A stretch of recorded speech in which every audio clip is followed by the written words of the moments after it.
এবারে যে সন্ত্রাস করার সুযোগ আমরা দিচ্ছি না। ভোট হয়ে যাওয়ার 6 মাস পরে অব্দি কেন্দ্রীয় পুলিশ থাকবে। ভোট হওয়ার পরেও 6 মাস পাড়ায় পাড়ায় কেন্দ্রীয় পুলিশ থাকবে।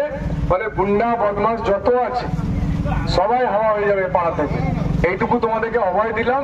আর আমি কেশপুরে নিজে থাকবো, আমি ভোটের সময় থাকবো, ভোটের পরে তো কেশপুরে থাকবো। এবারে দেখে নেবো যে তৃণমূল কত বড় সন্ত্রাস করতে পারে, আমি দেখে নেবো, আমি আছি। এবার খড়গপুরকে ঠান্ডা করে দিয়েছি।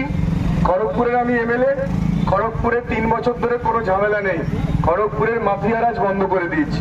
খড়গপুরে কোনো মাফিয়া নেই এখন আর। মানে কেশপুরের যে সন্ত্রাস তৃণমূলের, আগে সিপিএম এর ছিল, এখন তৃণমূলের আছে।